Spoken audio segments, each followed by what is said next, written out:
All right, once again, welcome to the Baylor press conferences. Coach, congratulations. Could you please make an opening statement? Well, first and foremost, I want to thank God for an opportunity to coach in the NCAA tournament. Really blessed. Not everybody gets a chance to do that. Second of all, really proud of how we competed. We knew coming in, Mississippi State's a very physical team, extremely well coached, and I thought our guys really competed on the glass.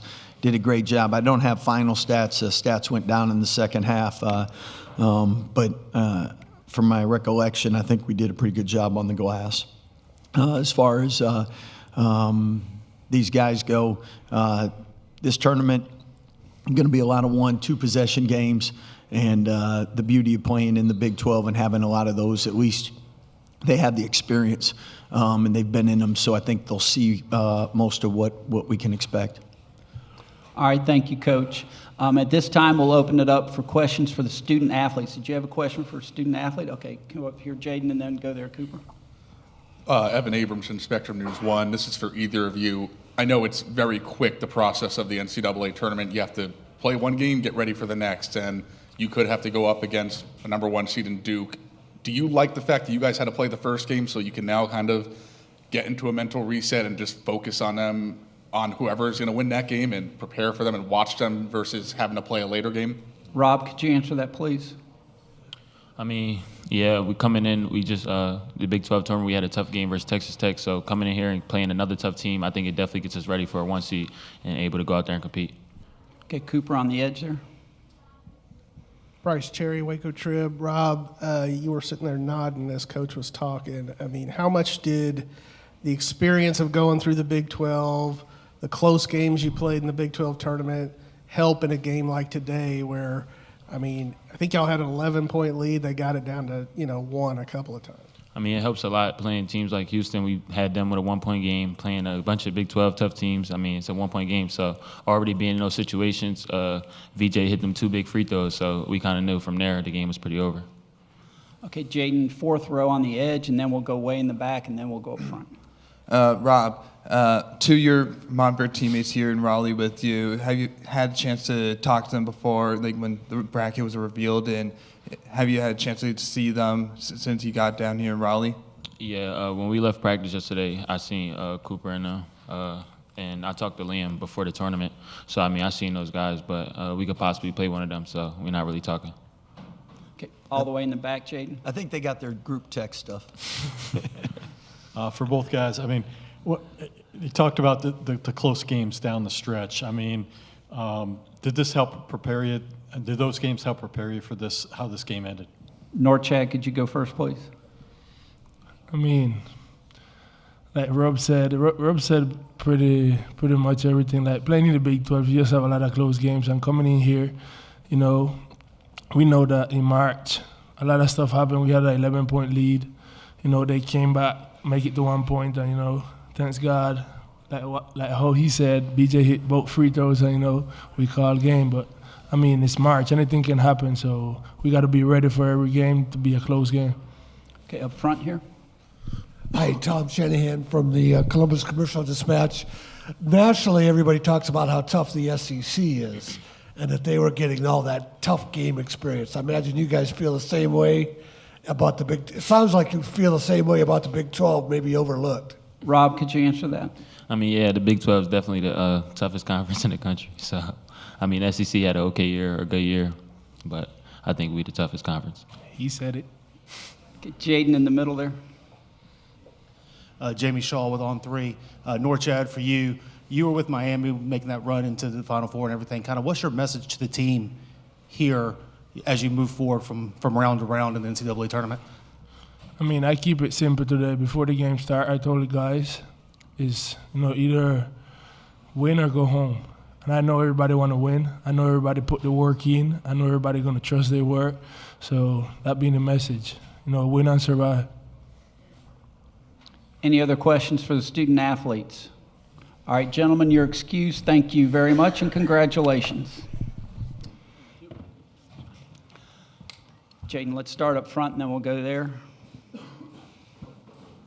Coach, kind of the same thing I asked the players. You have a player that spent a lot of his time in Durham. The fact that he might have to go up against his former team, How much does that help you with Jeremy Roach, having him, knowing that he could help you guys if Duke does advance? Well, I'm sure we're going to pick his brain.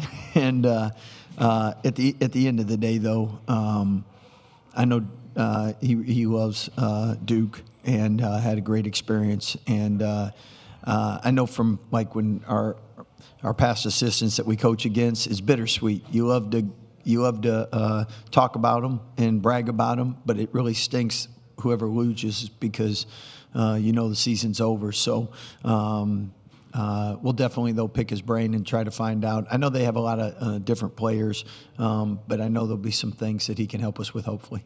Okay, on the edge over here. Scott, you've talked about how at this time of year you don't have to say much to motivate them. The active hands that y'all had today, I mean, a lot of steals, some blocks, forcing turnovers. I mean, did you like the energy that you guys showed?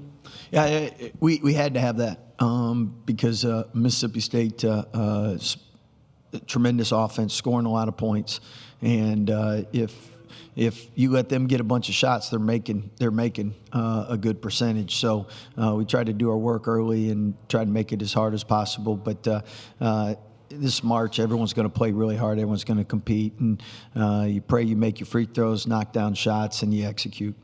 Okay, up front here.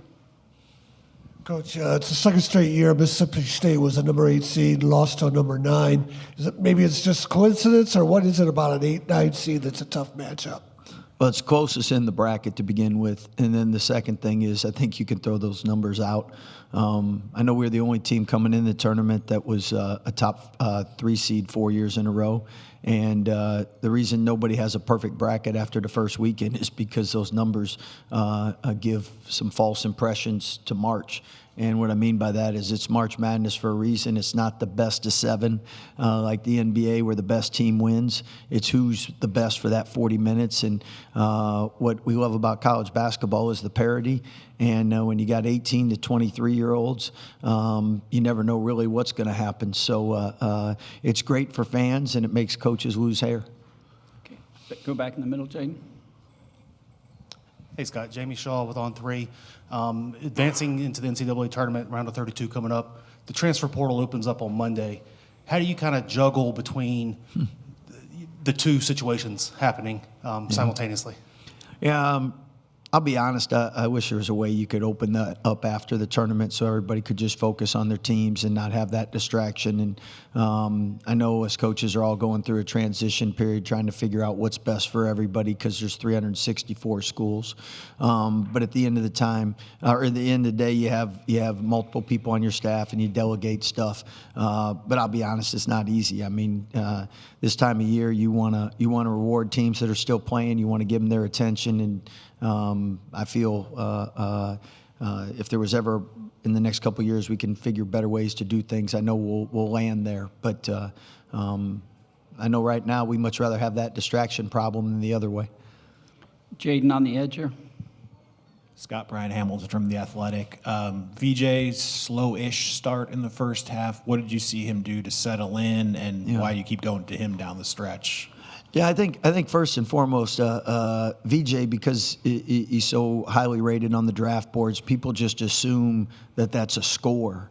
And VJ doesn't have to score to impact the game. I mean, VJ is an all-around player. He gets comparisons to Dwayne Wade, Russell Westbrook, and the thing that those guys did is their athleticism and their ability to rebound, get assists, defend. It affects the game. And so if he's scoring or not, he's helping us.